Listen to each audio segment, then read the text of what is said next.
Баршаңызға сәлем, сіздермен бірге бүгін Спартак тортын дайындайтын боламыз. Өте жұмсақ әрі дәмді болып шығады. Бізге керекті 4 жұмыртқа, оның үстіне қант қосып, жақсылап араластырып аламыз. Оның үстіне 2 ас қасық балық қосамыз. 200 грамм сарымай қосып, ерігенше плитада ұстаймыз.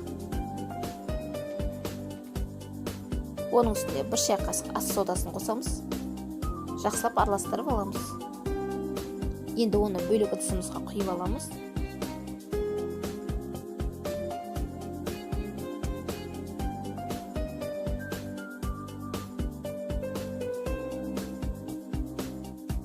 Ары қарай онымен 2 ас қасық какаомызды електен өткізіп аламыз.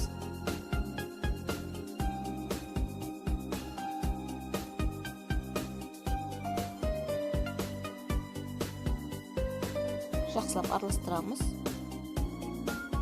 Міне қамырымыз дайын болды.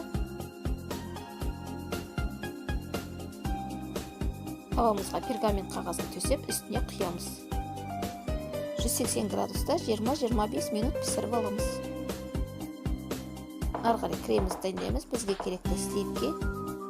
Оның үстіне қант ұнтағын құйып, жақсылап миксерлеп аламыз. Міне креміміз дайын болды.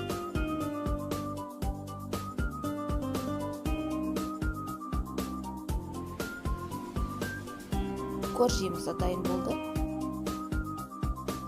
Коржемізді 2-ге бөліп аламыз.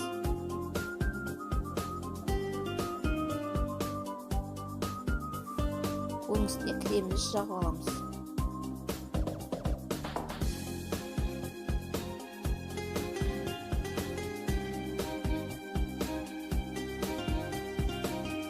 Екінші бөлігін бетіне қойып, оған да крем жағамыз.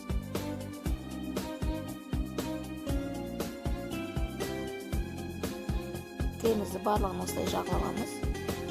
Қалған қалдықтарын блендерға салып ұнтақтап аламыз. Ары қарай тортымыздың шетіне жағамыз.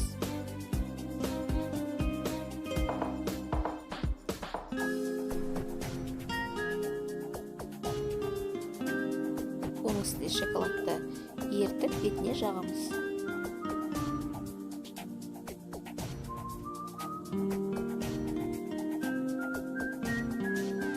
Қалған кремімізді бетіне әрлейміз.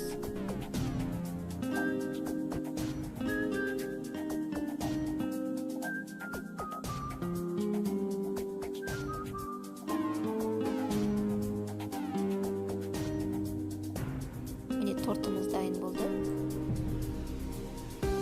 Өте жұмсақ әрі дәмді болып шығады.